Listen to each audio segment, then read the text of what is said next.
So I've discovered that I'm the only person at Cleaners Come to See who makes them a cuppa, which I find absolutely, as an Englishman, Wow. I find that disgusting. Nobody else who they visit offers them cups of tea. That's just unforgivable because it's not like they're international cleaners. They're not jet setting about everywhere. And it's like, oh, different cultures. It's one village in Durham. And it's, I don't know.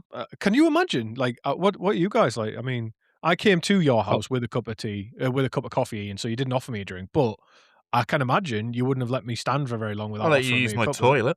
You did. Yeah. Like that's what it's That's like. nice. When someone comes to your house, it doesn't matter who they are. I offer them a beverage. I'm like, do you want a drink? Like, you know. So, who are these people who are? Yeah, I do Getting- that when I have workers here. I'll offer them a cup of tea, and sometimes they say yes, sometimes they say no, and then I'll say, "Do you want a can of pop?" If they Yes. say no, because sometimes they want a can of pop, and a can of pop's nice. And if not, do you want a line of cocaine? Do you want to bang a gram? So, welcome back to the Think Tankers podcast. Now, you might notice if you are watching this on, I think Spotify is where they do this. It's our first video podcast. Editing Chris here, by the way. No, it's not. We discovered about an hour into the pod recording that we didn't actually have our cameras on. So, yeah, any reference to this throughout the episode, it's not there. We didn't have our cameras on. We did. We were looking at each other. Next episode, we had the cameras on, though, because I'm editing that after this episode. So, yeah, on with the show. Now, there's no reason to not do this. Spotify just say, turn your cameras on, big boy. I want to see those guns. Yeah. So I thought it was a good chance. And it's a good chance for me to show everybody my favourite shirt at the moment, which is Ice Cube and Fern from the Freerun anime. Look at that.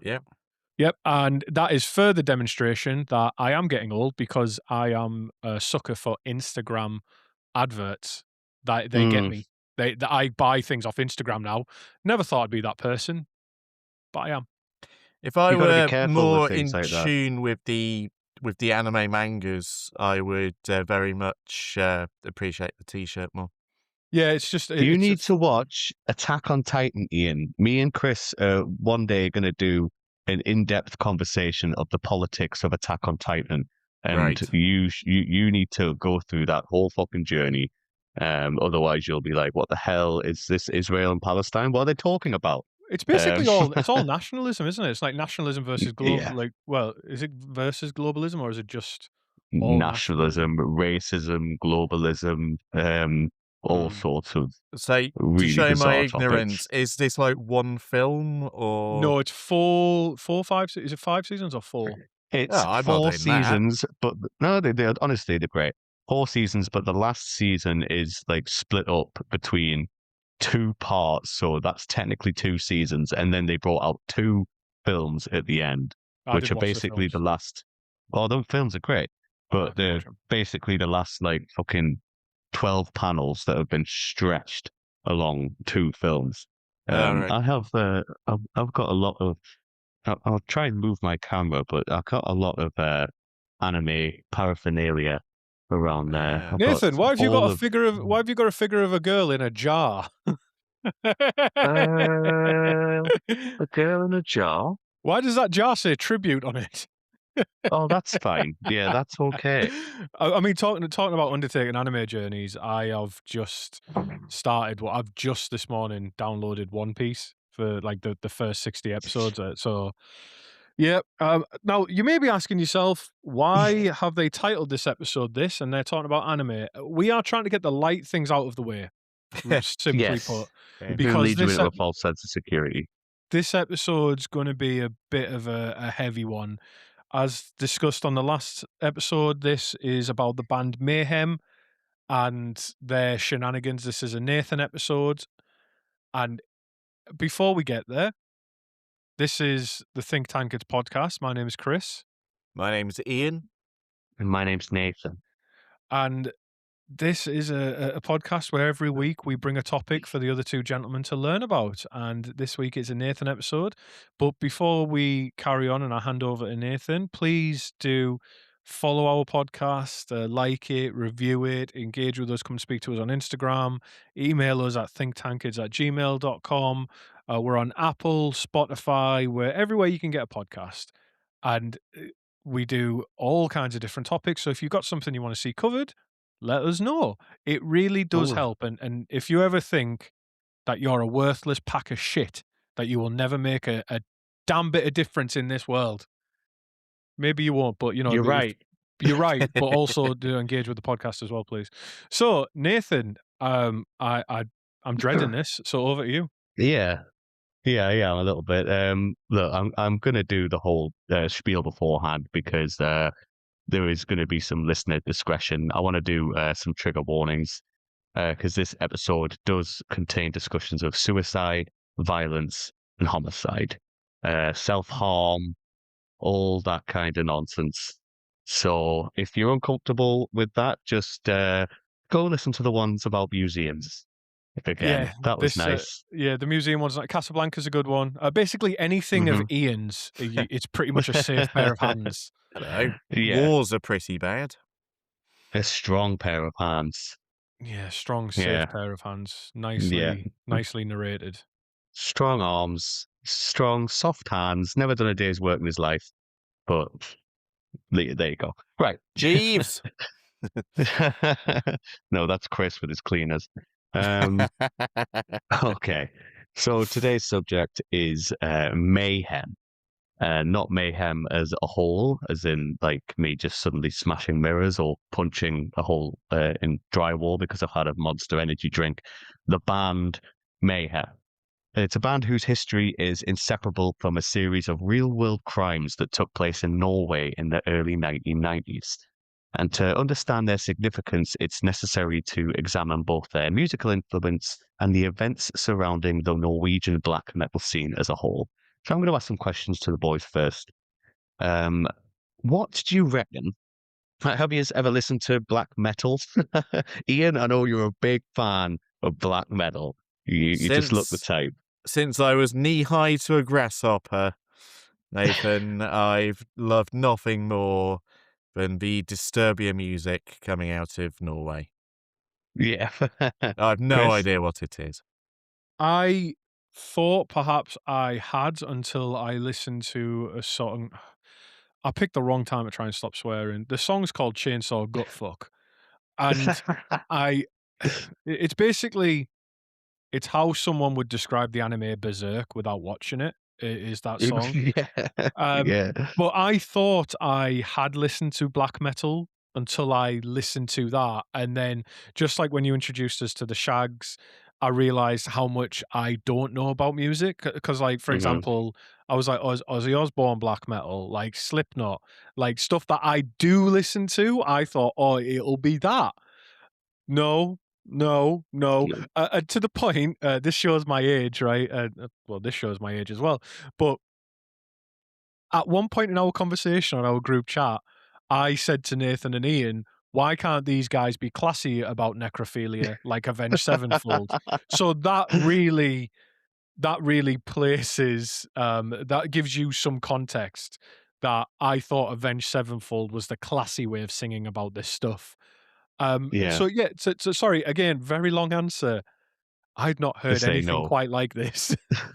Yeah, it's bizarre. It is. I'm going to take my glasses off because I've got beautiful eyes. I want everyone to see them. But also It's like because the Scary Movie reflection. 2. Scary Movie 2 where she takes his glasses off and he's like, I wish I "Ah!" could cross my eyes to do that. He's like, "Oh, put that back on."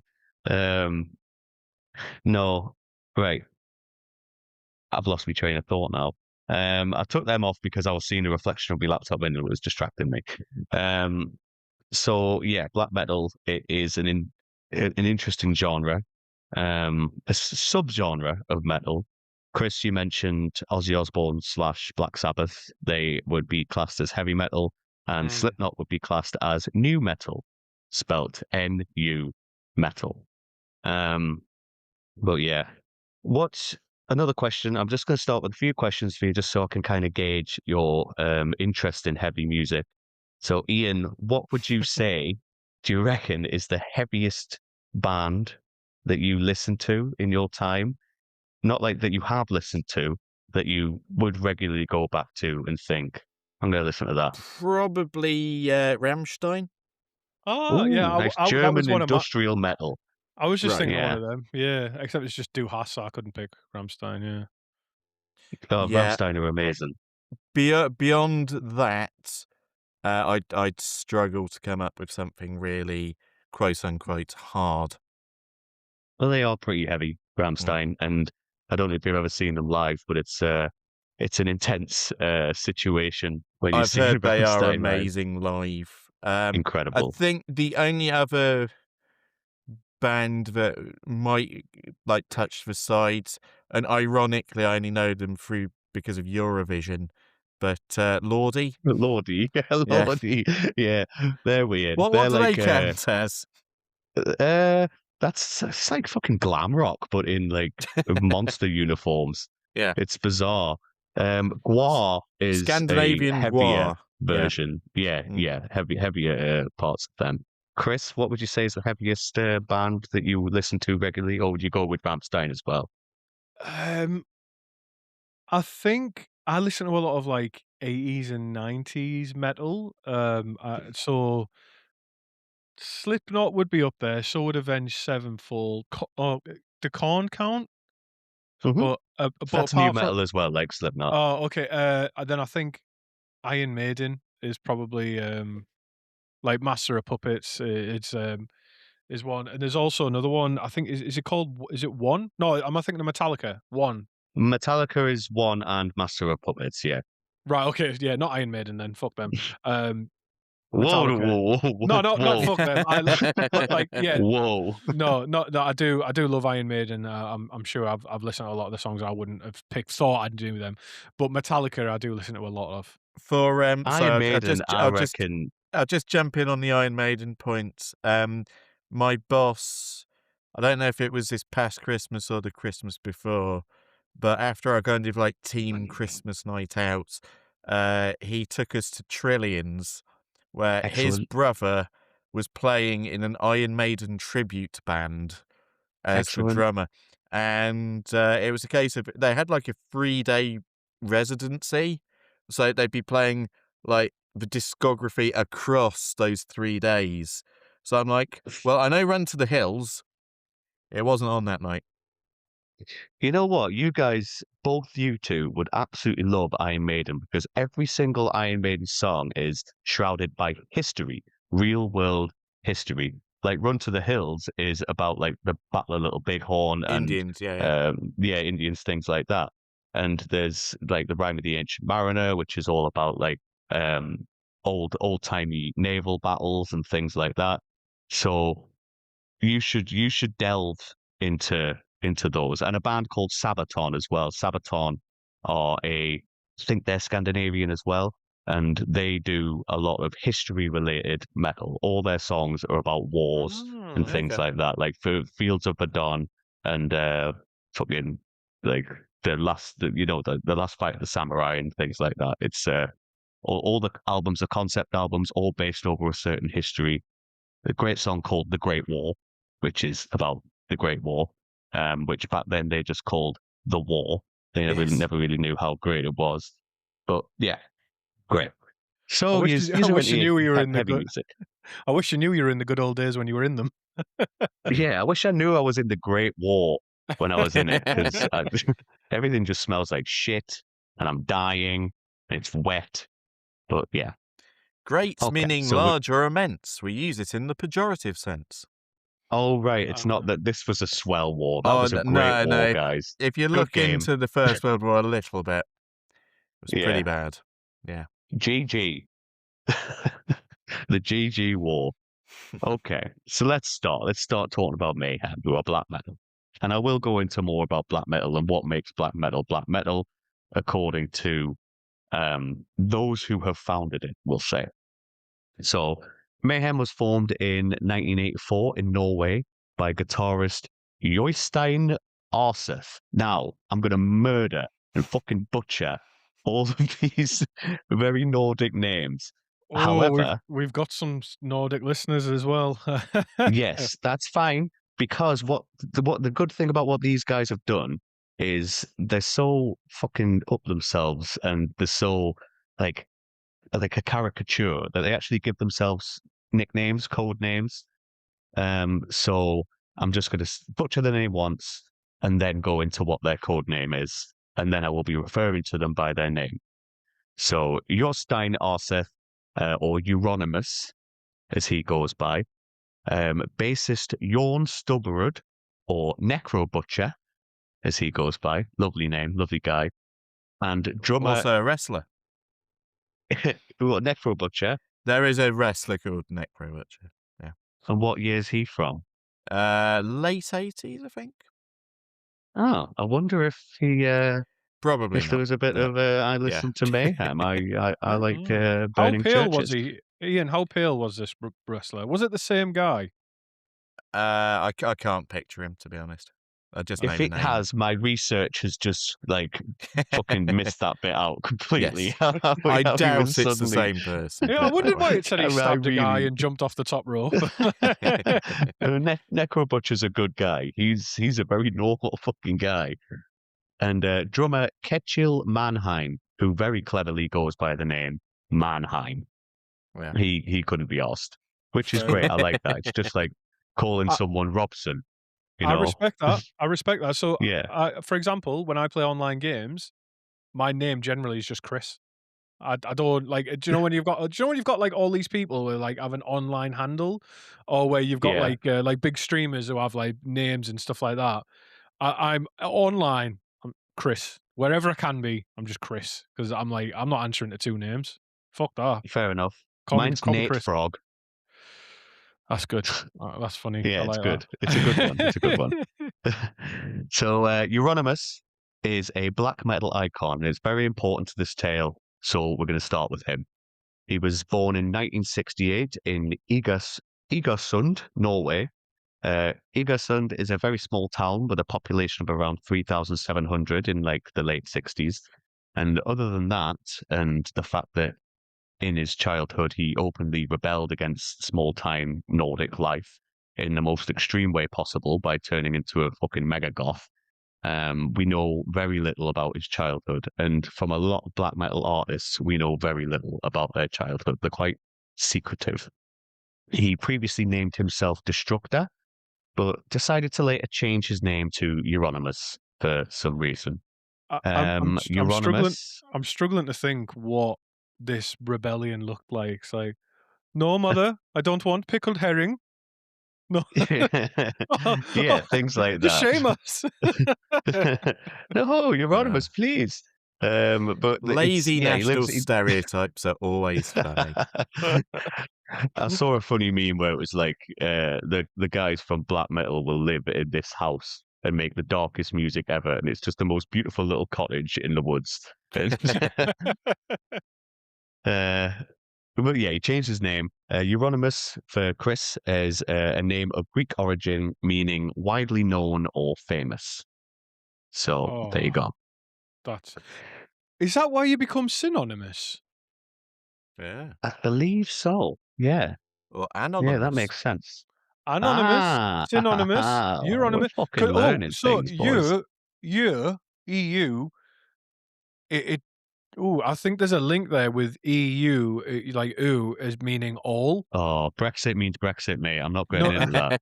No, because we're going back to Tolkien. Like Tolkien was a philologist. I don't know if anybody knows that, but he has this phrase called eucatastrophe, which is all being saved at the end rather than catastrophe, where it's you come so close to defeat. And anyway, so Euronymous, synonymous, anonymous.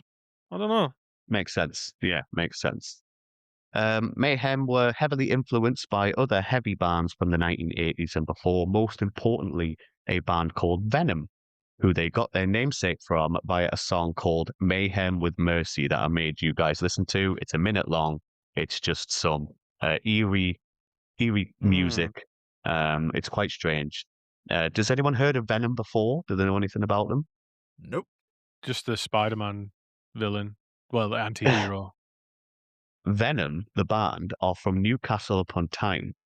Oh. Okay. Yes. They were a heavy metal band, and their first album was very heavy metal, very hair metal, much like what you would hear from Iron Maiden or Black Sabbath and things like that. What era are we talking? So they were like early 80s, late 70s were Right. Venom. Yeah. Okay. So they are known to actually be pioneers of black metal. So at the time, extreme metal was still developing. Mayhem's early work contributed to what would later be recognized as Norwegian black metal. Black metal in general is very controversial, and it's very controversial to talk about subgenre. Its history is long and it's rich and it's very confusing. And when someone's asked what is it that makes it black metal, it's very hard to answer, and a lot of music journalists really, really struggle with it. Going back to Venom, their second full album, because they tried to move away from heavy metal, tried to change it into something else, was named black metal, which is where the name of the genre is cited to come from. They wanted to push the boundaries of metal to the point of breaking it and including satanic lyricism and imagery. This is making me think of Spinal Tap. Yeah, well, that is a lot of Spinal Tap is just taking the piss out of Yes. all of these bands that are so full of themselves and want to change the world. That start in My- one genre and go to another one. Yes, my favorite part of Spinal Tap has to be when they get the Stonehenge, Yes. and the Stonehenge is a lot smaller than what they expected it to be. So in order to make it bigger, they hire dwarves to dance around the Stonehenge. Oh my God. Let me know when Fucking there's great.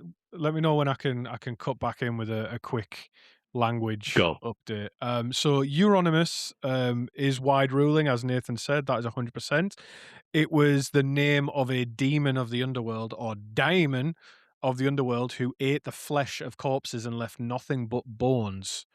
Now, I No. then also did some very quick research as well, and the part of the name we were interested in, onoma, as in Euronoma, it's Euronymous, synonymous, anonymous. Eur, an, and se are all prefixes, but onoma in ancient Greek means name. So Euronymous would mean wide name, widely known name. Mhm. Anonymous, without a name. Synonymous, I don't know, same as name or something. Yeah. But yeah, so the little fucking goth, it wasn't just wide ruling, he was naming himself after a demon. Well, there you go. That's this cunt all over. Um, right. So Mayhem at first, they had a first hard few years, just the three guys. They played mostly covers of bands that they liked, gained a small, loyal underground following, playing in local clubs and venues. Most important, they laid the foundation for what Mayhem were to become. In an interview with Necro Butcher, swell guy, he stated that they were essentially learning the instruments as they went along, and that their sound was closer to punk rather than metal. And on their first demo, Euronymous was the lead vocalist, but they decided to go a different way and keep Euronymous on guitar because he was shit, and so they were looking for a new vocalist eventually. They found two. One, a guy called Eric, beautiful Nordic name, Eric Billy Nor, who called himself Messiah, and Sven Erik Christensen, who called himself Maniac. They've all got lovely names. No one's called Flowers or anything like that.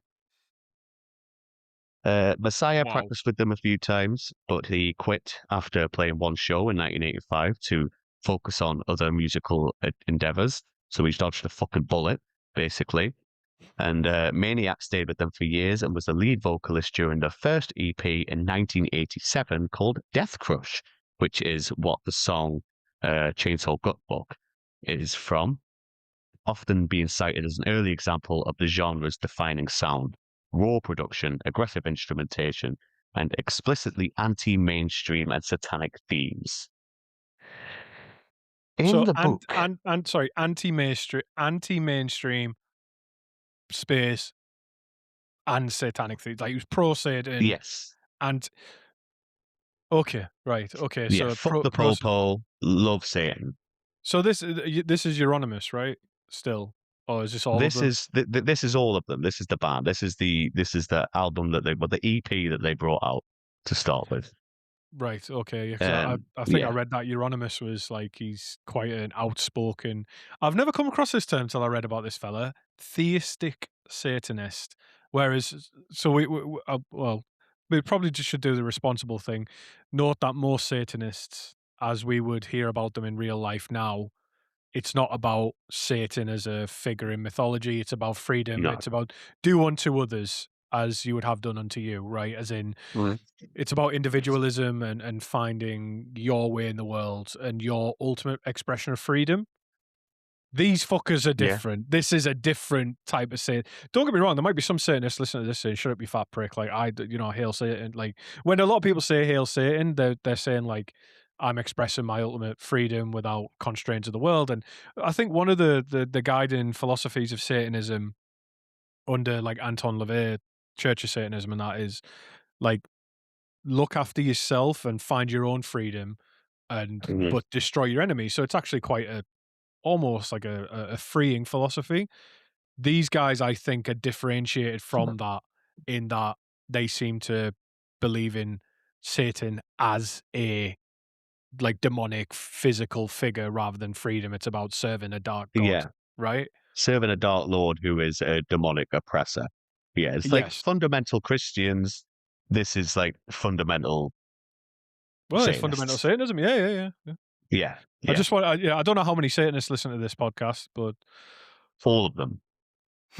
yeah, I wouldn't want to be accused of being a bigot towards a Satanist. That's not. No, no, of They're not course the not. ones I'm No, aiming for. I don't want a hex put on me. Um, in the book, Black Metal: Evolution of the Cult, Mannheim stated that the sound technician that they worked on the EP with didn't know how to mix music that was so heavy. He had no idea what to do with it, so it remained unmixed and nothing was overdubbed. For those who don't know, overdubbing is typically done for the purpose of adding richness and complexity to the original recording. For example, if there's only one or two artists involved in the recording process, overdubbing can give the effect of sounding like many people in the same room at once. But it Oh. sounded so raw that it made for a legendary death metal EP, like such just fucking wall of noise. In 1988, lineup instability led to the departure of Mannheim and vocalist Maniac, so they popped off, creating an opening that would significantly alter the band's trajectory, being replaced by Jan Axel Bloomberg, or Hellhammer, and That's Per. cool. That's cool as fuck. Yeah, Sorry. Hellhammer's cool. Hellhammer's That's cool. I like awesome. that one. I played Diablo 4 a lot. Like so, if so, like an enemy dropped a Hellhammer, I'm like, oh, this is Yeah, an upgrade, 100%. I'm yeah. equipping this. Even if I was an archer, I would pick up the hammer and just say, "Well, I'm heavy weapons now." Yeah. And a guy called I really find this hard to pronounce. His first name is Per, which I think is like don't know, A bit like, yeah. Per Olin, or he calls himself Dead. That's his name, Right. Dead. Oh, I Yeah. wonder what happens to him in the end. Wonder what happens to him. No spoilers. The arrival of Dead is the catalyst of what changed the direction of Mayhem and black metal forever. So we'll go through a bit of Dead. So in 1988, Swedish musician Dead joined Mayhem as vocalist. Prior to joining, Dead had been involved with a band called Morbid, where he was vocalist for those. Morbid only had one demo involving Dead, known as December Moon or My Dark Subconscious, which I asked you chaps to give a listen to. Oh What do you yeah. reckon There were about that one? there were quite a few versions, so I wasn't entirely sure which one to go for.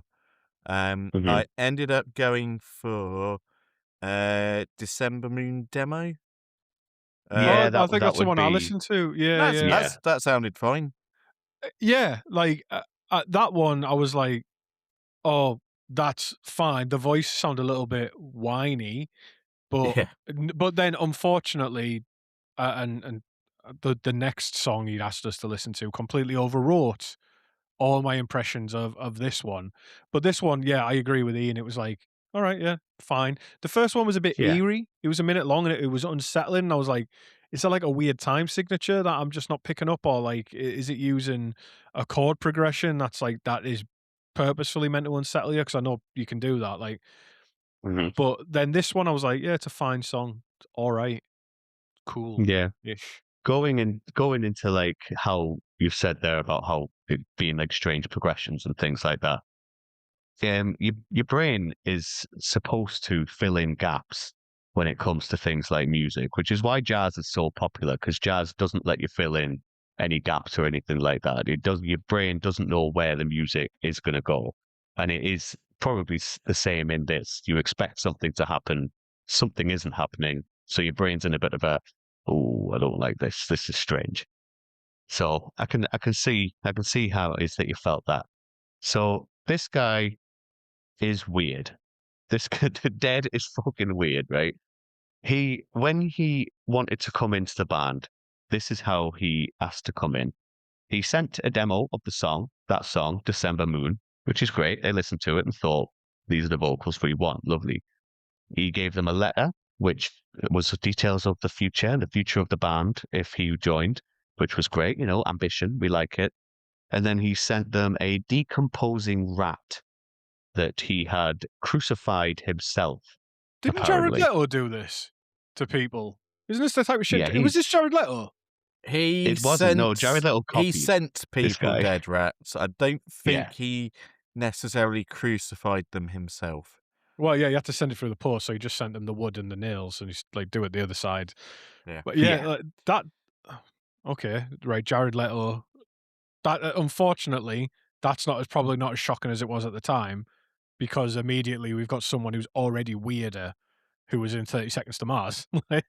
Well, I think Jared Leto was copying what happened here Mm. by doing okay. that, channeling this guy, because his version, he did it while he was doing his version of the Joker, I believe. Yes. And his right. version of the Joker was very pale, used a lot of corpse paint.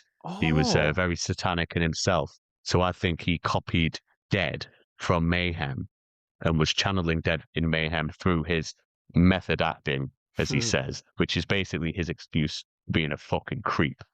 Um, is I this don't going to be like one of Jared those Leto. episodes where we discover that this is an area that we had no knowledge of, and now it's all of a sudden it's in popular culture? Am I going to find out that Lobo from DC Comics was influenced by this cunt? Like, Probably. or like Marilyn Manson. Yeah, Marilyn. Yeah, I was getting Yeah. my Mansons mixed up. Marilyn Manson was just like, yep, that's who I'm going to copy. I would Did- say but- Lobo would be more like Euronymous.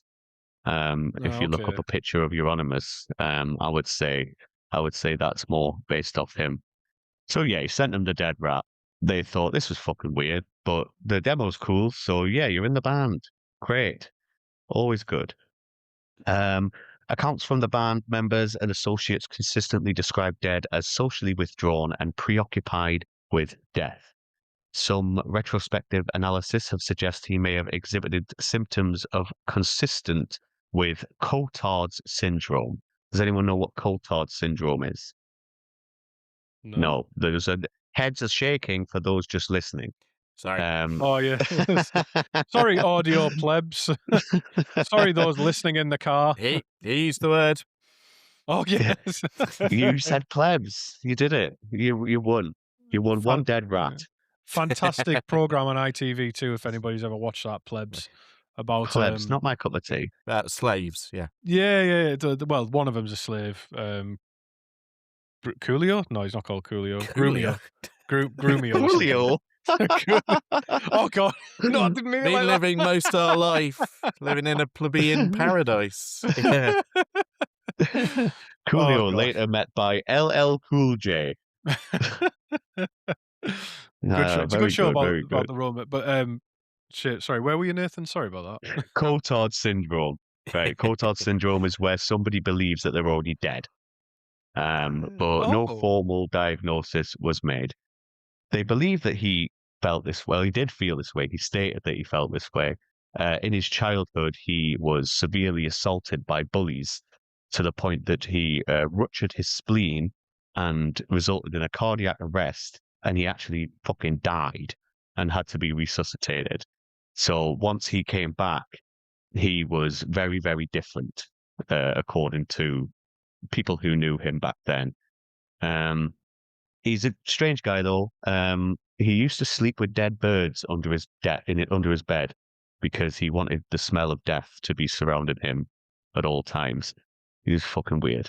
I'm going to say the word weird so many times in this because all these guys are messed up. Right. It is, but like consistently, what is it about Consistently trauma? weird. What is it about trauma that makes you able to play instruments? These two guitars behind me, I struggled for 3 years learning the basics, and I still can't play and sing at the same time. Well, if Was you I want, not I'll come round Was and I not finger you. molested enough? Was I not molested Yeah. enough? Like, do you want to come to my house and finger me while I try and play this? Wait, I how much wonder is if it's enough? yeah. Right, stop now. I can play by Johnny Cash. Well, Nine Inch Yeah, Nails, but Johnny I Cash don't took it know. off That him. is an interesting question. I wonder if it's to do with just channeling your pain and your passion and your energy somewhere. Like, because So, as you know, yeah, trauma, your brain is a muscle yeah. as it is. It's an organ.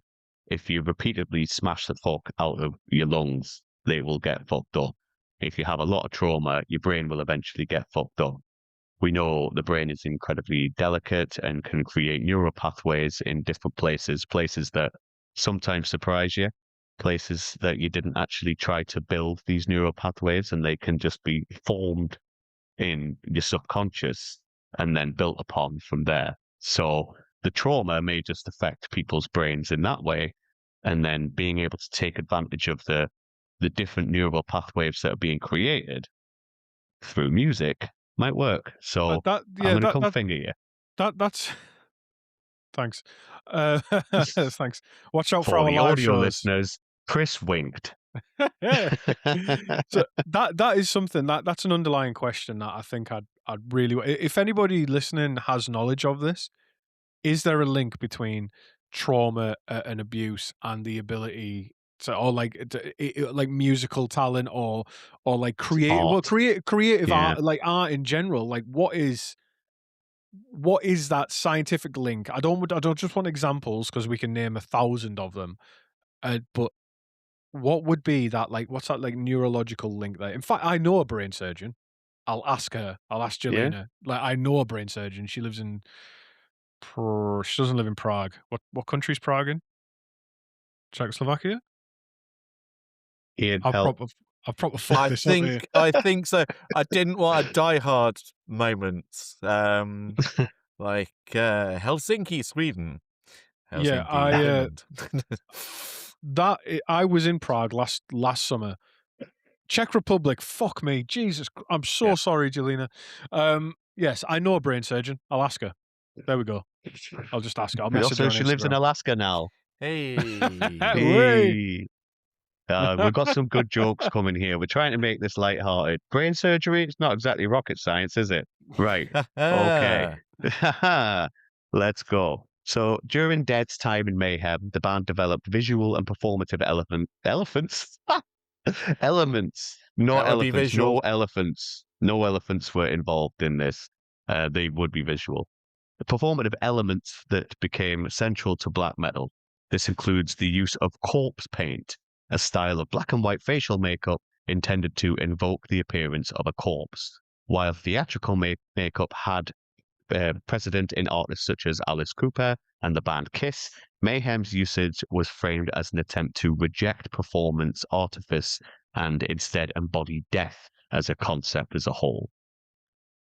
They used to incorporate animal remains, self-inflicted injuries. Dead would cut himself on stage and spread his blood across all of the.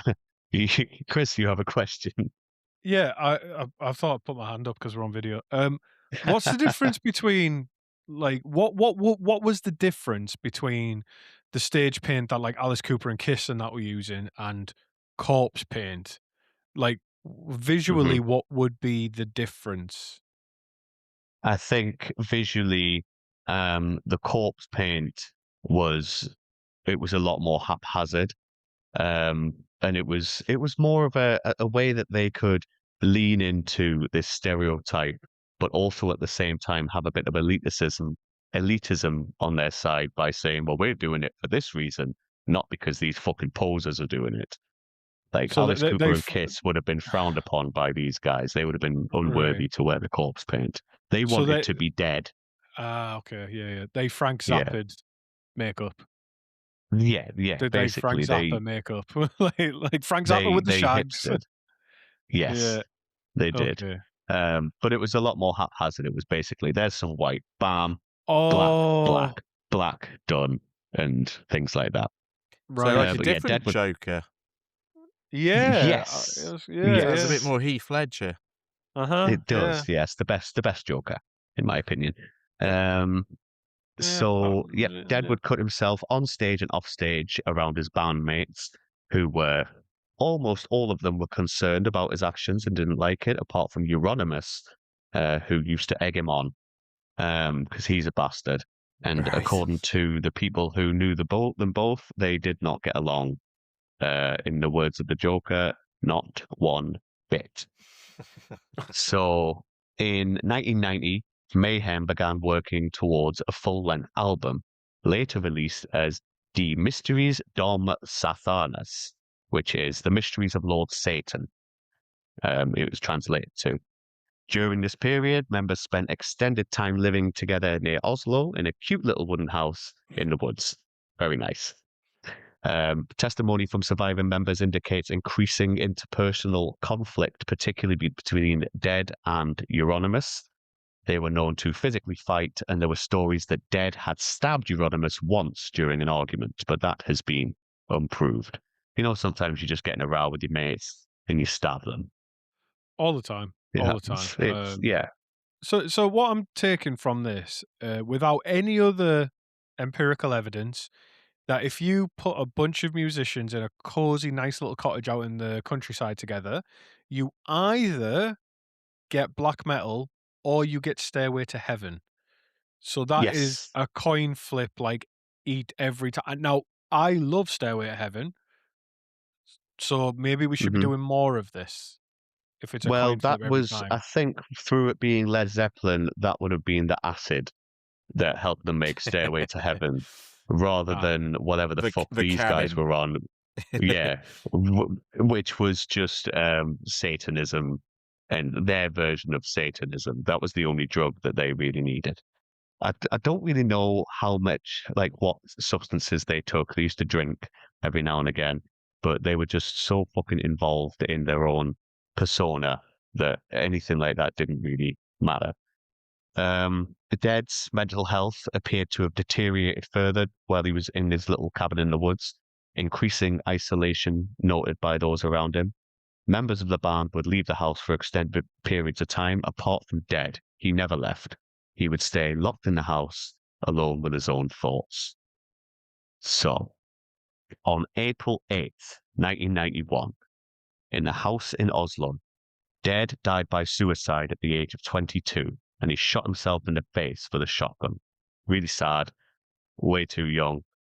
Yeah, it's crazy stuff. The guitarist Influential. Euronymous. Yes. Well, the guitarist Euronymous discovered the body the following day when he came back to the house. And he didn't react in a way that anybody would normally react. He saw it and went straight to the local shop and bought a disposable camera and took a picture photographing the scene and retaining fragments of Dead's skull that he later used to make jewelry out of and give people. He's a fucked up guy. This guy's messed up. I read that he also moved things around as well He before he did. took the pictures. Like he rearranged items to like stage the photos. And Yes. Ian, have you seen the picture that he took for the album No. cover? Have a look for oh shit, I can't remember the album name. But it's fucking gruesome. I thought I was gonna have to look harder to find it, like rotten.com or No. something. Nope, just Google image. Original album cover of Dawn. Is it Dawn of the Dark Moon or something? No, I can't remember what it's called. He was so obsessed with this subculture and his image of what it is. The first thing that went into his brain was, I can use this. I can use this to further myself. I can use this to further Mayhem. I can use this to further black metal. Yeah, he use it as a future album cover. So if anyone wants to look at this and again be advised that This is it's going to be right there the moment you Google this. Like, it's search for Mayhem, the Dawn of the Black Hearts album cover, and it's there. Holy Yeah, it's moly. right there. It's right there. There's like t-shirts of it. There's album covers. It's pretty fucking grim. Now, I will say at this point as well, just to do our due diligence, that suicide is never the answer, ever. If we get real for a Nope. moment, it's to use cliches, it's a permanent solution to temporary problems. You're not as alone as you think you are. Depression, things like that, they make you feel isolated, and that is what they do. Like, trust me, I know. If you're in the UK and you listen, you can self-refer to things like talking changes. But what I'll do is I've done for other podcast episodes where I've dealt with heavy topics. In the description of this episode, I'll put a directory where you can refer you said that for basically something that will help you wherever you are. So if you're listening to this and you're feeling down, even though we fucking told you not to, just know that you know, this is never okay. Like, it will fuck up Yeah. someone's life, not just yours. But we just needed to say that. Going back to the gnarly aspects of it, though, this is fucked. Like, I did, Yeah. I thought I'd seen like gunshot wounds to the head before. I did not expect to see. I've got it in front of me. That's why I'm pointing down. I'm looking at it, and this is going to sound horrible. It's just a bowl of soup out of his head. Like, it's come out of his, just chunky soup has just come out of the front of his head. And it's like, how? Like, he shot himself in the front of the head, but then it's all like his brains have spilled out. It's just fucking brutal. Because it's a shotgun, like, so it has a wide trajectory, and it was so close range, it would have just basically the friction just made it explode and then go back out that way, I would say. The But yeah, worst part, thanks for that. just being found by Euronymous as well. Like, the biggest he's fucked. asshole you know is the one who finds you. Yeah, I know, that's not cool. Would you like to hear his suicide note? Because this is weird. Like to? No, Well, but I no, will. I'm going to read it to you coming anyway. one way or another. So It's coming. It's important to get into his brain, and not the one that's on the floor. Get into get into his mind. So it starts actually quite funny. He's quite a funny guy. And it starts with, "Excuse the blood. I have slit my wrists." It is pretty good. It's pretty funny. "Excuse the blood. I have slit my wrists and neck. It was the intention that I would die in the woods, so that it would take a few days before I was possibly found. I belong in the woods and have always done so. No one will understand the reason for this anyway. To give some semblance of an explanation, I'm not a human. This is just a dream, and soon I will awake.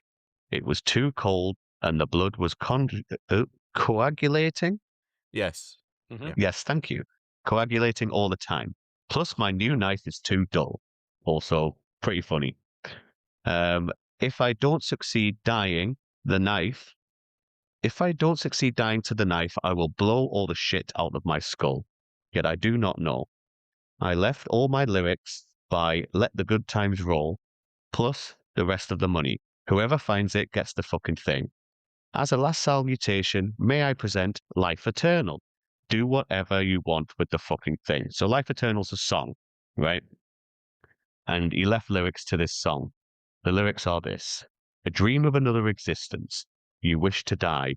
A dream of another word. You pray for death. To release the soul, one must die. To find peace inside, you must get eternal. I am immortal, but am I human? How beautiful life is now when my time has come. A human destiny, but nothing human inside. What will be left of me when I'm dead? There was nothing when I lived. What you found was eternal death. No one will ever miss you."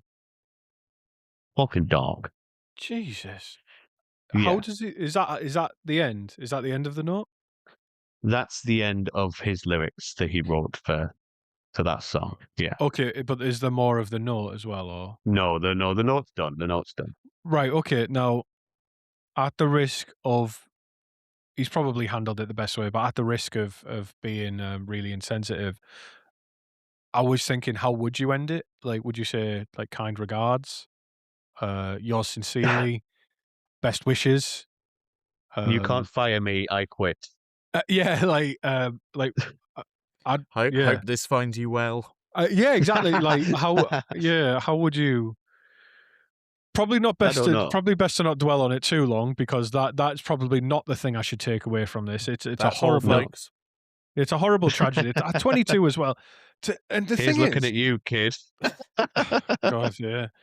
The one thing that really kind of gets me is when you hear about the horrific bullying that like Yeah. some people go through as well. Because every single Scandinavian person I've met has been chill as fuck. Like, did the nutters just not make it to the passport office? Like, what happens there? Because like I can't imagine being bullied by anybody from Scandinavia. Like, I'm like, your time's passed, buddy.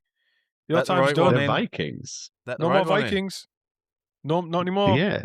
Well, The I know, but Vikings like, were notorious bullies. yeah, Yeah. they were. They were. I'm not a monk. They don't scare me. You look like one.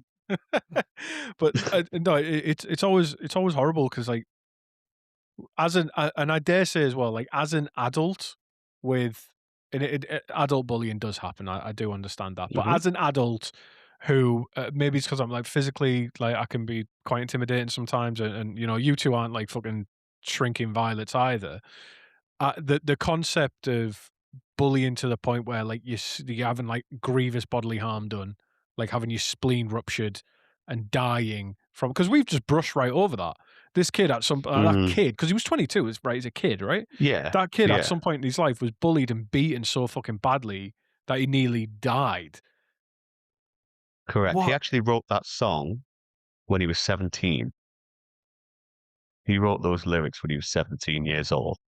So he kept them in his holster for about 5 years before he decided to finish things.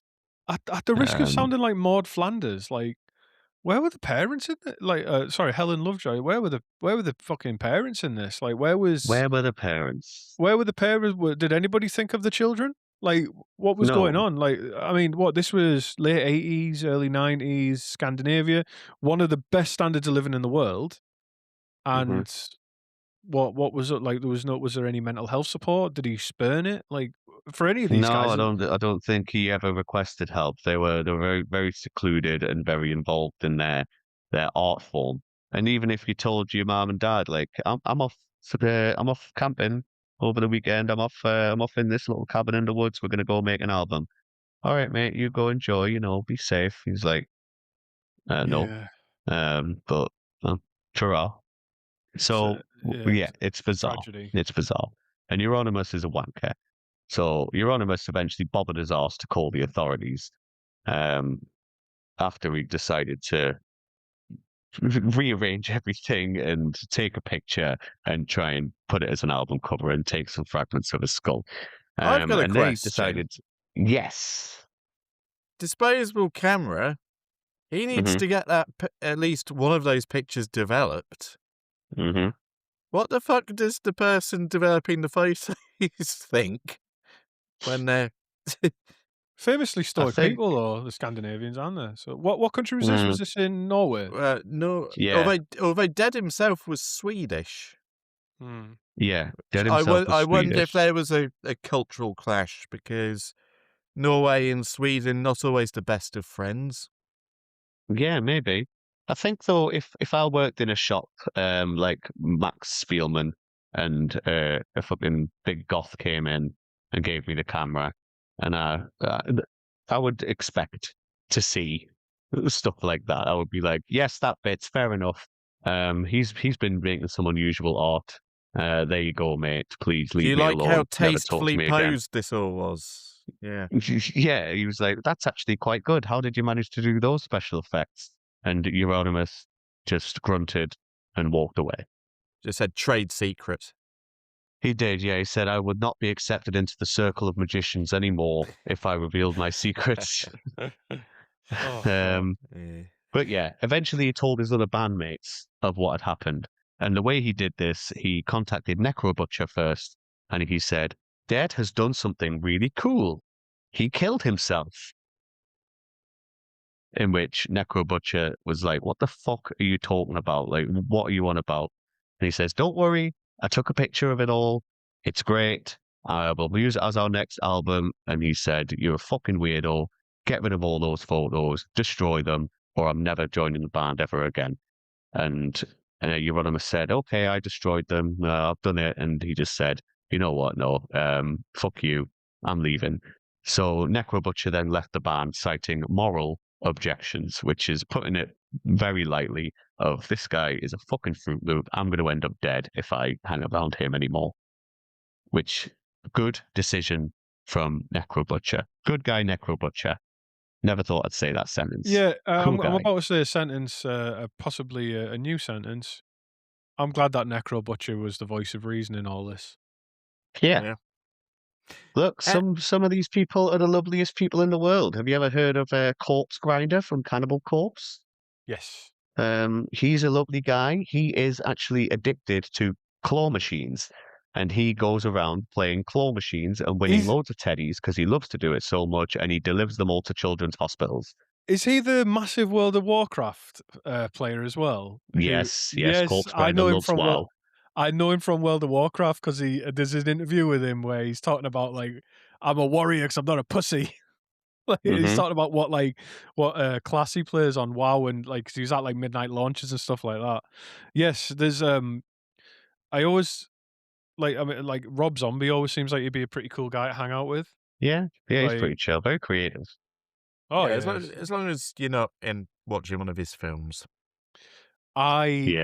I enjoy his films. I love Any of his the remakes. the hellbilly genre of just the worst fucking people in the world. Like it's my hate watch because it's often people I know are lovely people.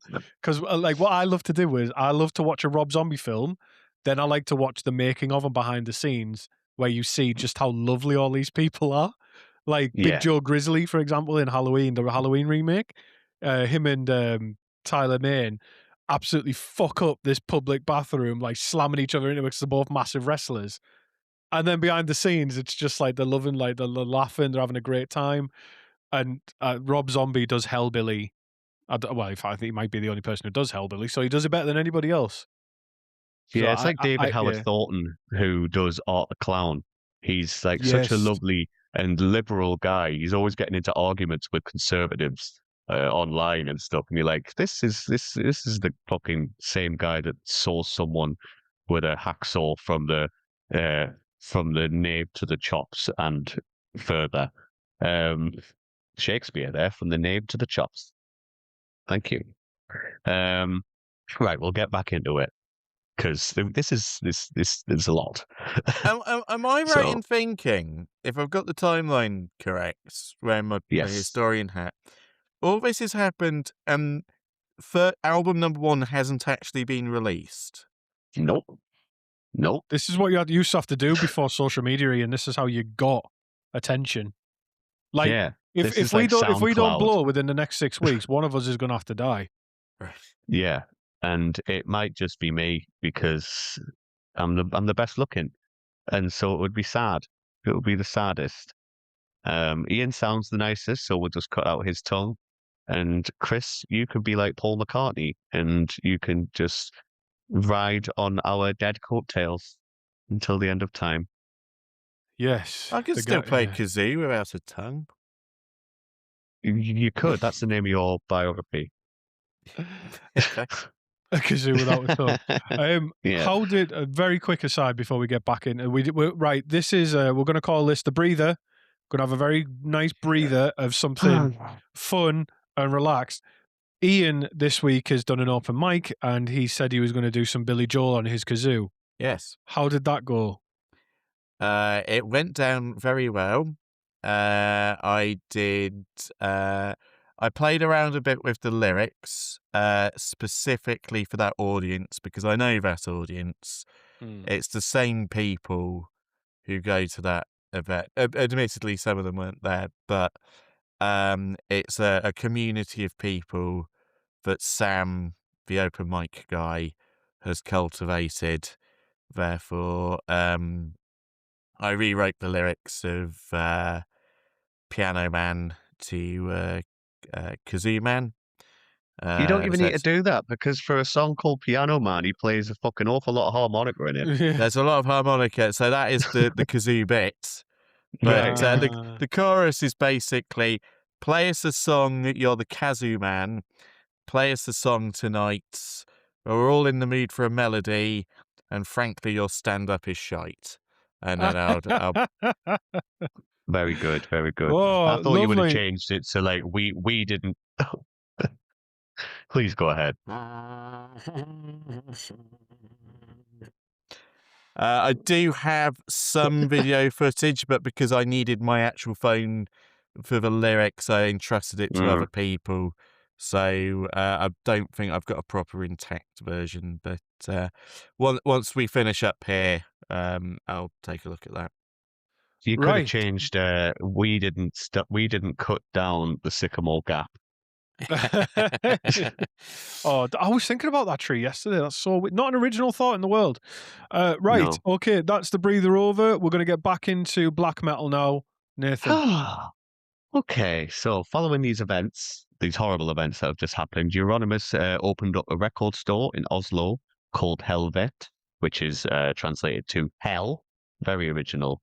He is very original. Along with the associated label Deathlike Silence Productions. Helvet became a central meeting point for a small group of musicians and associates, and this informal network later became known as the Black Circle, though the structure and cohesion of this group have often been overstated in media accounts. It's a bunch of fucking goths hanging around a record store. It's not new. It's not news. It's not a fucking monument anymore. Why do goths love monuments?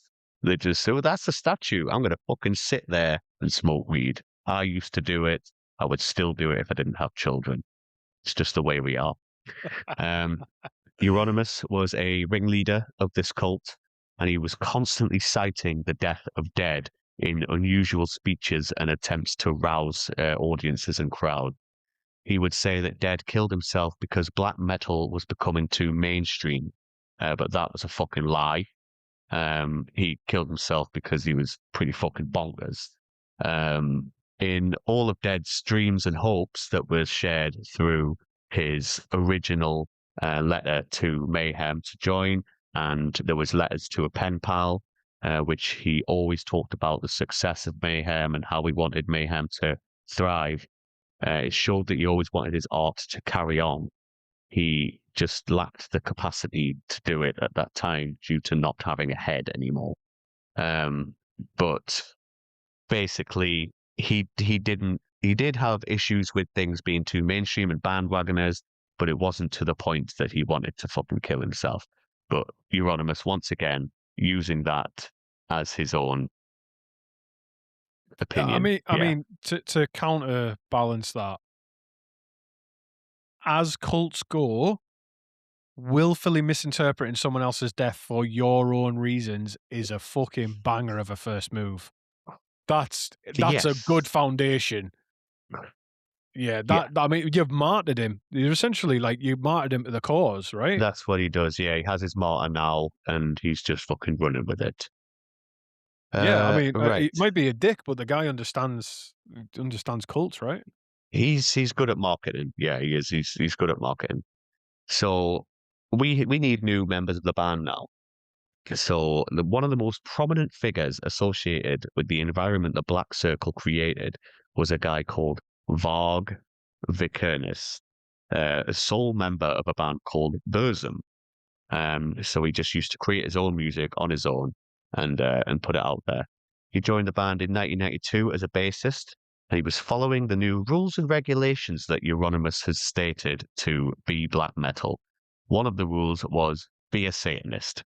That's all you had to do. He didn't care if it was black metal, heavy metal, or anything like that. If the writer worshipped Satan and showed satanic imagery and satanic text or subtext, then it was black metal. Varg expressed a combination of anti-Christian sentiment, nationalism, and pagan beliefs. and his relationship with Euronymous was initially good and collaborative, but became increasingly adversarial over time. A bit of a power struggle was going on between them. So now we're going to get on to something that Varg was very famous for, and it was church arsons.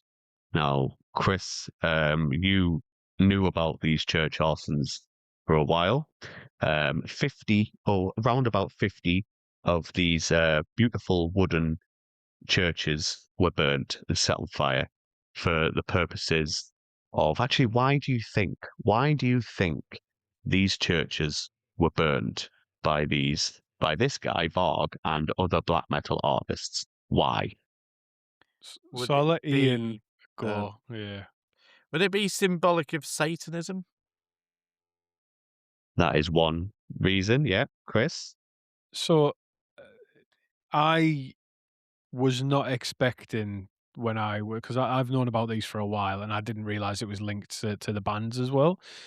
It was, and forgive me if I'm wrong here, Nathan, but it was to reclaim allegedly the pagan influence over the Norway, that they saw that Christianity had Hmm. weakened them as a culture, and they were in name were rejecting that. And I think I think it might have been Euronymous or maybe that other Varg guy Hmm. and afterwards then called out for synagogues and mosques to be burned as well, Varg. because Yeah. it was a Varg, yeah, because it wasn't just a rejection of Christianity. That was a big part of it, but it was more about reclaiming their Norse, their pagan, their pre-Christian beliefs and heritage and culture, because they seen Christianity as subverting their culture and their heritage.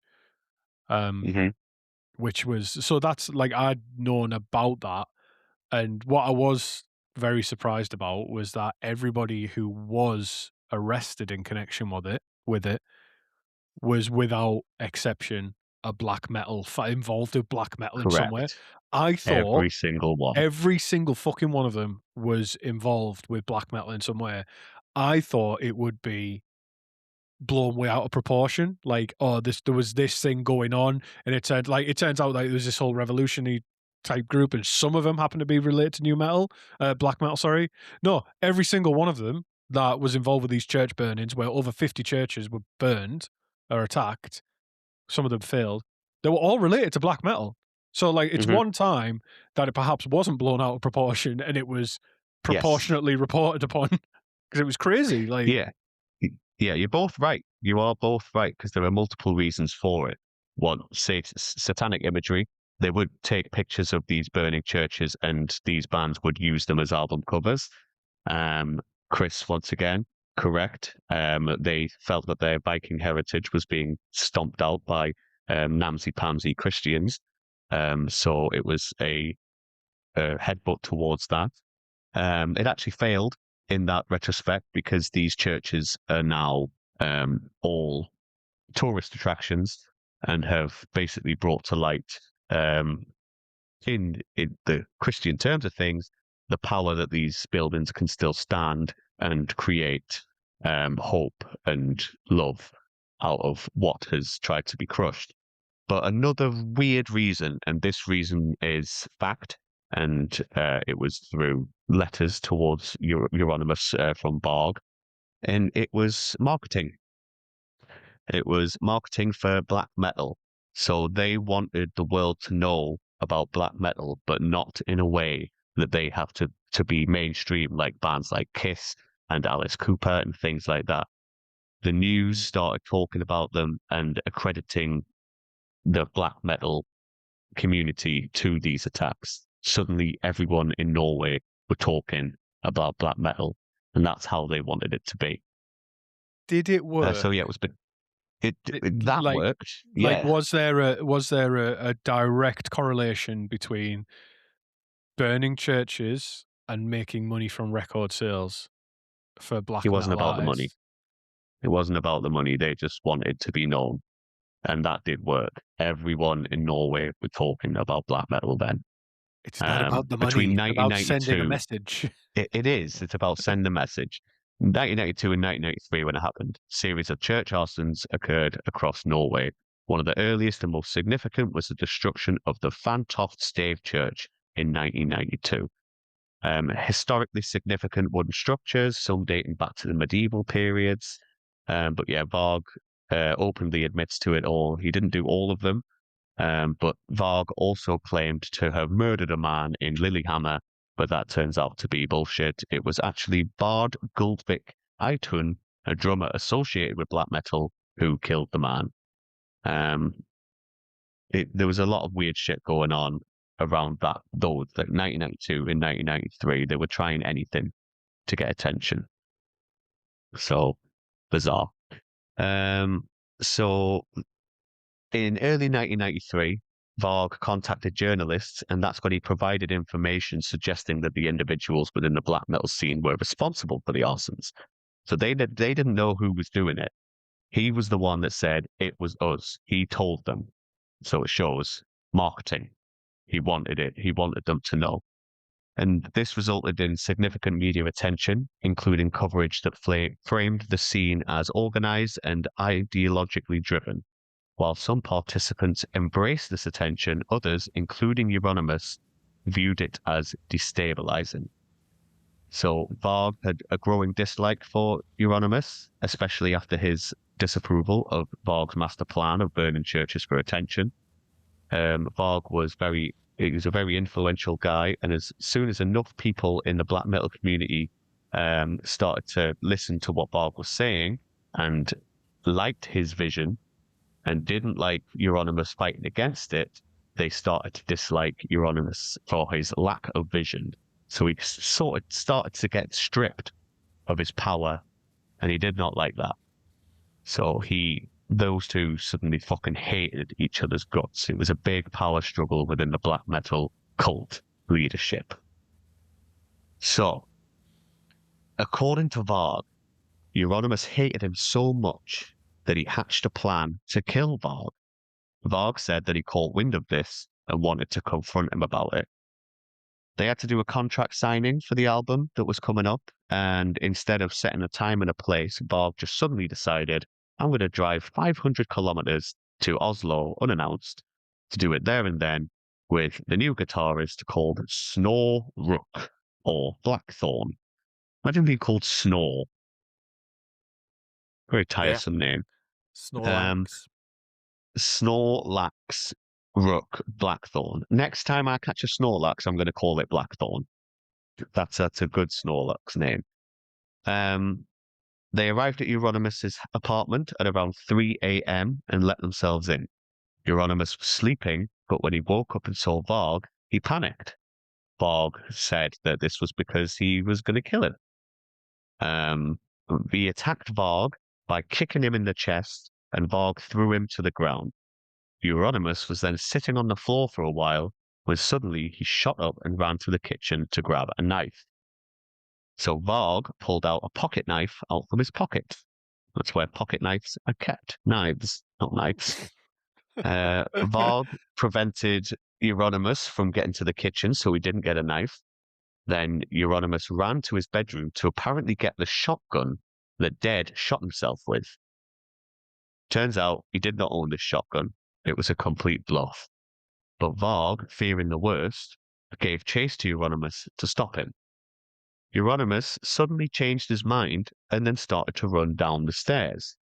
Varg had suspicions of Blackthorn, the other guitarist, because he thought maybe they're both trying to kill me, but Blackthorn fucking shit himself and ran away.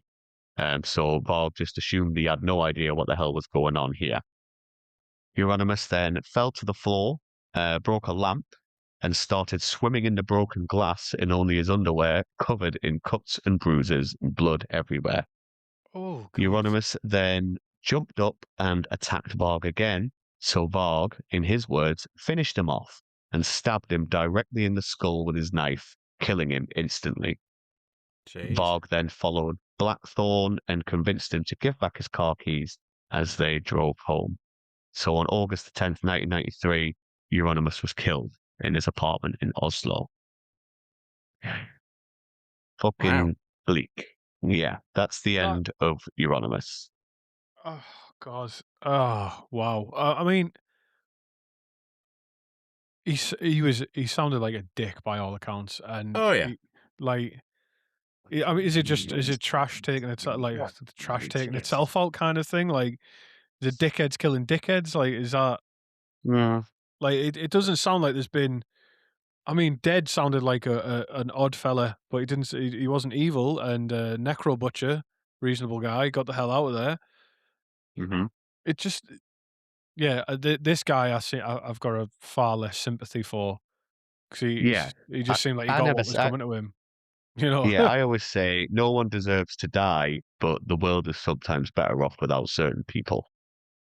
As they don't deserve to die, but if they're dead, you know, fuck them. Like, Yeah. and Yeah, he was like, one of those chaps. I mean, yeah, I mean, well, I was going to ask did many people turn up to his funeral, but I don't know what a Satanist funeral looks like. It's Well, surprisingly pink. I suppose Varg would make sure it was a crematorium. Well, yeah. Probably, yeah. Oh my Varg is gosh. not a good guy. He is not the fucking hero No. in this story. He's a fucking loser too.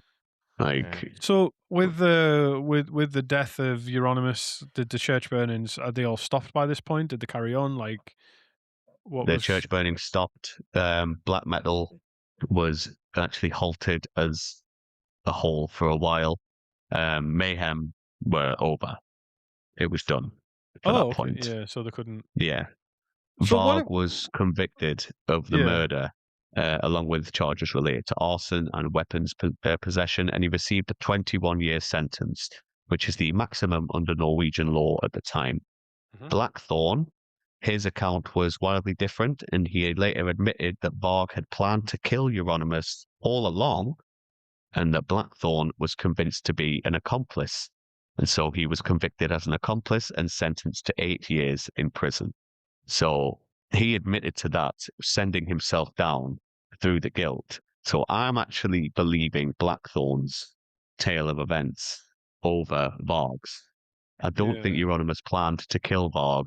He was all fucking taught. He was just more psychological mastermind rather than anything physical. By the way, he just kept running away, fucking swimming in broken glass, and I don't know. It was strange, but I do think Varg had the intention to finish him from the get go. Why else would you travel 500 kilometers to Yeah. Oslo on a whim? Yeah, you don't. I mean, if I'm going to shit talk, I'll do it over the phone. Do you know what I mean? Like, I'm not gonna, Yeah, like exactly. if I, like if me and Nathan, like let's say me, like Nathan lives like a good hour away from me. Like it'd hmm take me about an hour to drive. If me and Nathan had a disagreement and I turned up at his door later that evening, it wouldn't. Like, it's not going to be a talk, is it? Like you know, it's not like No. nobody would believe. Like if Nathan ended, or like it was the other way around. Nathan ended up punching the fuck out of me at my house. Be like, oh, I only came to talk to him. No, you didn't. Yeah, No, you yeah. didn't. It You didn't get like doesn't 3 add up. buses and a metro to talk to him. Hell no. No, that's like driving that distance. And that as well, to me, that does show premeditation because like 500 Yes. Oh kilometers, yeah. you'll Yeah. calm down. That Yeah, drive will which be is what. boring. Like, do Yeah, you know what I mean? that gave him the maximum sentence in that sense. He's out of prison now. Yeah, well, this is Um, the 90s. They've been out for years now, like a decade yeah. plus, right? Like both, are they I doing mean, all right? 1993, fucking dial-up was there by then, wasn't it? In 1993, could have just sent him an AOL instant message saying "fuck you, Uranus," but no, he Mm, decided to kill him. I think the internet was just was it Tim Berners-Lee? I think the internet was just becoming available in 1993. So Maybe not probably in not, little but Norwegian cottages. they could have phoned him. So funnily enough, right? I had heard about these churches previously, and I didn't realize why. So there's a book by a guy called Adam Neville. Have you read it? Called The Right? Ritual. It was made into a No. film. So it was a group of 4 university friends who go for a backpacking hiking trip in Norway, I think, or no, Swedish Right. mountains. And this book, right, it's like 400, 500 page book. I started 712 page. Oh God, 712 pages, right? I started reading it at 6 o'clock on the evening. I didn't go to sleep until 4 o'clock in the morning because I finished the whole book in one sitting. It was that compelling. Right. And the book's like two parts. So the first part is there's this like old monster in the woods and it's getting them one by one. It's horrific. But the second part is one of them makes it out of the woods and he makes it to an old house where he's rescued and he comes to three masked and painted teenagers who turn out to be a black metal band called Blood Frenzy. And that Ah. was the first time I think, like looking back, that was the first time I'd heard the phrase black metal. And these three teenagers call themselves Loki, Fenris, and Surtur. So they've given themselves the same like stage names as like the Mayhem Mhm. guys. So this book, The Ritual by Adam Neville, and then became a really popular film that deals with this, but that's set in 2011. And now that we've been talking about this, it's rung a bell because they've referred back to the new metal events. They say, like, we're not like those pussies burning churches and stuff like that. We're here Mhm. to reclaim our pagan heritage properly because they're trying to summon this monster out of the woods that's called Moda, which means mother. So yeah, Right. I have encountered black metal a lot different than I'd thought because I've encountered it in a book that absolutely blew my tits off. So it was just Well, there you yeah. go. Couldn't believe it, yeah. So, it's amazing that, the mark it's left on the culture from that. Mhm. Ian, have you ever read The Ritual or seen the film The Ritual about the friends who go hiking in the woods, and there's, like, some kind of thing that gets them? Are we talking about a kind of trope, or is it literally a film? No, it's a film called The Ritual. One of the Right. actors Okay. who's in it is, he's in the Edgar Wright Cornetto trilogy. He's one of the Andys in Hot Fuzz, and he's the lad who works in the shop with Shaun in Shaun of the Dead. So He's is it like Rafe Spall or yes, Paddy it's him. Considine? He's in it. Rafe Yep. Spall. Right. Yes, he's in it, yeah. You wanna be you wanna be a big cop in a small town? Fuck off down the model village. Okay.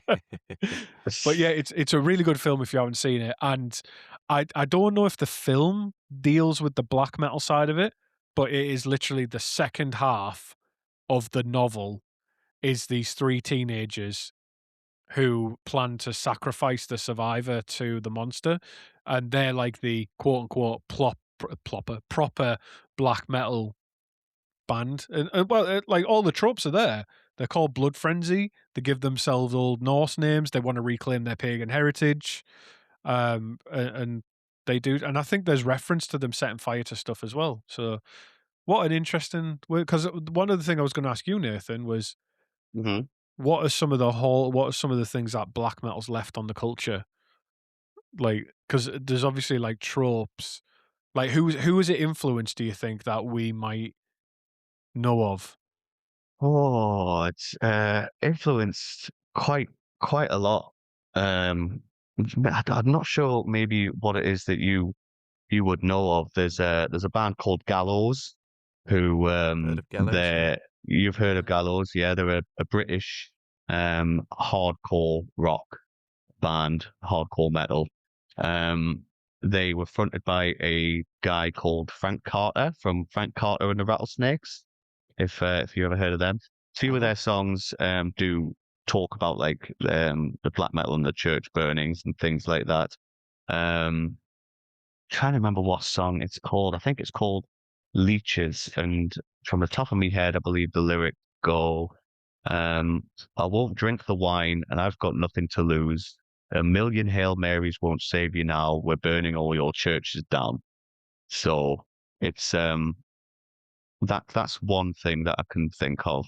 When it comes to stage presence and makeup and things like that, I wouldn't necessarily say Alice Cooper was because he was around before and they were very anti him. But he used to Yeah. do all of his live shows. He always kills himself. If you've ever heard of his live shows, at the end he kills himself in a different way. He either hangs himself, decapitates himself, fucking disembowels himself. It's all like physical effects. Very cool. Um, but there's I think people's idea of goths in the 90s was stained by these guys. Goths, as Yeah. elder emo myself, are some of the nicest, the most inclusive people that I've ever met. I, in my life, know and have known a hell of a lot more LGBT QIA plus people through the subculture of being in the goth subculture. And it's a place for the downtrodden and the lost Mm. to feel acceptance, no matter what you look like, what you dress like, what you listen to. Who cares? Black metal in itself was a bit of a stain in these times. Now that it is more the musical subgenre rather than the whole fucking cult side of it, Yeah. it's a little bit more It accepted. all completely rings with just like the ripples from the Satanic Panic in America and what have you, to like this is how it looked in a certain part of Europe. Now I was just looking, and Mayhem is still around now, but it looked like Mhm, after Varg Euronymous had their whole thing, um, Necro Butcher came back, Hellhammer had mhm. some views about race mixing and what have you. Then they were it's just kind of like nothing. Sorry, this oh, he's got lots of views on race mixing and Nazi imagery, but nothing too extreme nothing too extreme in the context of Compared what to we've these already guys. discussed. That's why I'll be very clear. Nothing too extreme compared to what we've already covered. But it says Mhm. Yeah, here that's the in worst thing that happened with Mayhem. yeah, well, yeah, pretty much, yeah. In 2021, they were inducted into the Rockheim Hall of Fame, which is Yeah. pretty cool. So they're just still around, and I did see, as I was quickly looking, the most notable incident was a fan got a fractured skull after he got hit by a severed sheep's head during a concert. That's funny. Yeah, could have been a lot worse. Could have been a lot It could have worse been a hell in of a terms lot worse, yeah. injuries around this fucking band. You got off lightly. I'll They ask, really I'll calmed ask themselves down. this. I'll ask this, Nathan, because obviously we've gone through all the weirdly colourful things about a band famous for monochrome. The actual music and like the discography and how long they actually lasted for as an actual band. Can you just flesh that out a little? Very, very small. All this Yeah. shit happened before their debut album came out. They brought out some demos, they brought out that EP, Yeah. and the album wasn't actually released until 1994, Die Mysteries dom Satanas. It was released in 1994, and the recording included performances by Euronymous, Necro Butcher was there, Dead was there as a writing credit, drummer Hellhammer, and Varg was on bass in multiple like different ways. They basically mixed it all together and eventually released it. So the album was since regarded as a foundational work in black metal. It's dark, it is well paced, it's, in my opinion, it is beautifully crafted, and a culmination of 7 years of total fucking chaos. Yeah. Yeah, after everything, the arson, the suicide, the violence, the self-harm, the murder, they were all together, formed and immortalized for a final time. And there is something darkly wonderful about that, I think. But that's basically it as the band as we know it. As Chris said, they reformed in the mid-90s with returning members Necro Butcher and Hellhammer and a bunch of other guys. They still tour, they do things all over, playing some old songs, doing some covers as well. But they've left their darkness and the cultism behind. It's now basically just a name. It's a name they can latch onto for their band, which is great. Once again, appreciate the hustle. It's not really grifting or a negative thing because they are the survivors. They survived this horrible, fucking tragic event. These people they knew, they spent time with, they were at one point their friends, have all fucking died or been imprisoned, and they can get a bit of solace out of it. Do And we I think that's a good thing. Do we know what the two fellas who were in prison are up to today? Like, did they go back to music or? Varg is still doing some music stuff every now and again. I don't know anything about Blackthorn. He Yeah. wasn't really in the band for very long. He just joined for a bit and then decided to kill someone. Oh, yeah, fair enough. Yeah, Yeah. he's fucking irrelevant. There was Let's have a look. the Tolkien nerd in me got a little bit excited when I was looking through because it mentioned a band called Gorgoroth, which is Hmm. like the the Black Mountains in Mordor in like Tolkien's world. And then Yes. I looked and they were, Ered Gorgoroth, like the mountains of Shadow or whatever. And they were notable. I thought, ooh, they're gonna have a load going on around them. They're just edgy black metal people as well, which is unfortunate. Although they're Satanists as well, but they suppress their lyrics. They don't allow their lyrics to be written anywhere, which is very interesting. But again, they like if we covered Mayhem, I think we're going to struggle to top a band like that from around the same time. Like, I think we've covered the main ones. The other thing I will say, for anybody who does listen to any Mayhem music after this, or Chainsaw Gutfuck or whatever, I'll link it in the episode description. Really whiny voice on the vocals. Really fucking whiny voice. Like, it just sounds like, well, yeah, it just sounds like a child screeching. Like, I Yeah, don't know what I was expecting, but it wasn't that. It wasn't someone on helium. yeah, yeah. Death metal vocalists and black metal vocalists can go from any sense of growl. Growling, it's actually usually the people who are vocally trained to the highest standards who can do the best death growl. Ah. It's insane. You'll meet. There's a video of a guy walking around the streets of somewhere. Let's say Oslo, even though that might be false. But he's walking around the streets of somewhere asking people to do a death growl, and people can't do it. And he meets this guy who's just a normal looking fucking guy. Looks like Ian, and he does a perfect death growl. And he says, "How much vocal training have you had?" He said, "Oh, I've done it for about 15 years." So like they know it's about con- the control of your vocals that you can do. They are some of the most talented musicians. They just go a different way with it, and it could be a whiny voice, it could be fucking noise, could be nonsense, could be things like Cannibal Corpse or Lamb of God, really heavy bands now. Um, it's a spectrum, like all vocalists. But yeah, that's Mayhem, boys. Whew. Wow. It's crazy. I mean, I do curse you for this episode, not gonna lie. Yeah, Proper I curse. expected I this. have to curse you for this one. Yeah, it's Yeah, I It's expected it. Yeah. right. I've just Jesus Christ. I've just had a live message that's come through from one of our listeners. So there's a lady called Amy who listens to us, and she Yeah. said, because she listened to the episode we put out yesterday, and she's already listened to it Hmm. today, and she said, I had a reasonable listen to Mayhem on my drive home. 4 songs were enough for me in one sitting. It's not all that different from some of my listening habits, but it didn't do it for me.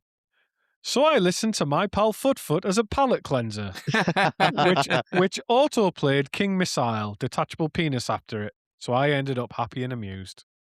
And that's Great. from Amy.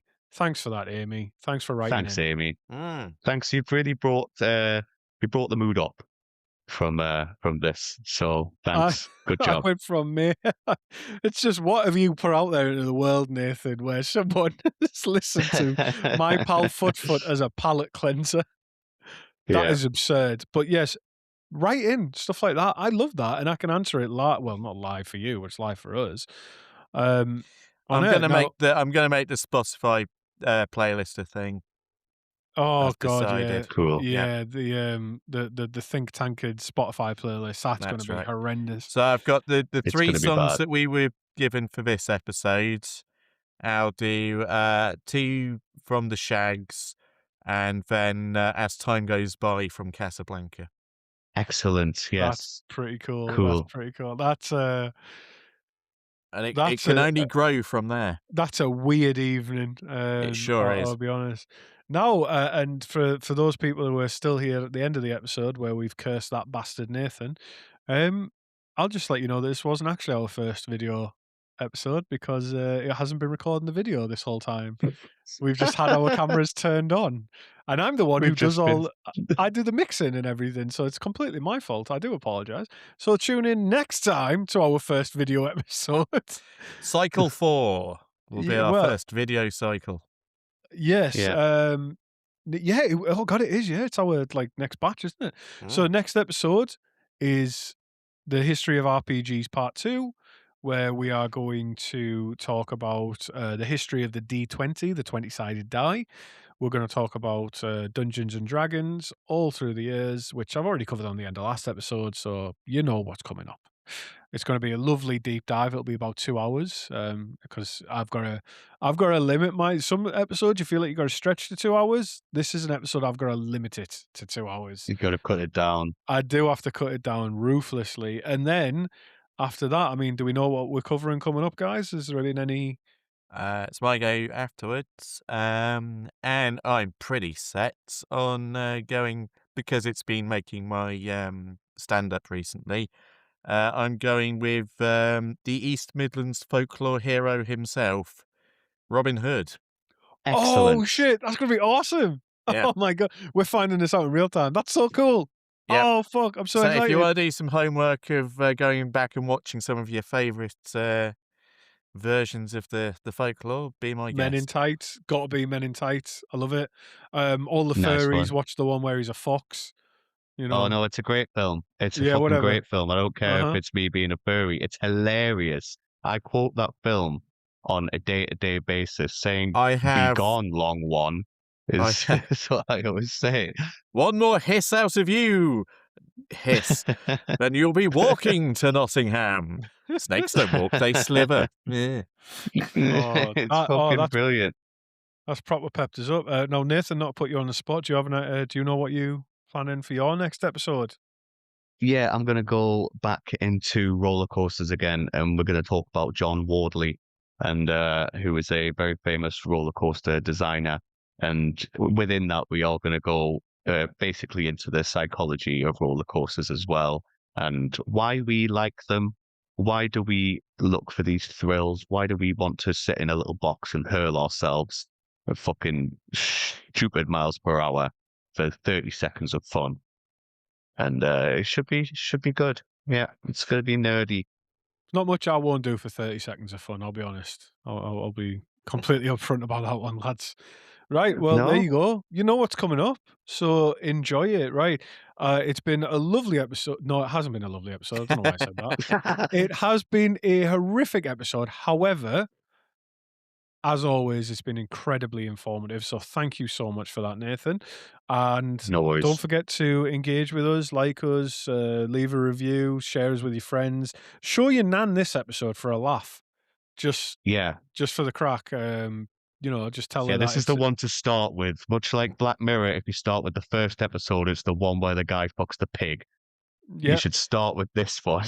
In fairness, that is literally the first episode of Black Mirror. It is. I always tell people never to watch that first. I say start on episode 2 and then go back to 1. So you know, I'm not going to watch 3 seasons of a man having sex with a pig. What is this? No, but how many years of David Cameron's premiership did we sit through? 6. Yeah, I know. Life imitates art, man. Life imitates art. Yeah, right. So that is it. Don't forget, shout out to your nan. Show you the Casablanca episode if you're going to show your nan anything. Let's be honest. That's all. This one. Oh, the scam. No, sorry. Well, Casablanca or scams for your nan. Just depending on how much you like her. But no, other than that, I think that's where we're going to leave off today. So goodbye from me, Chris. From me, Ian.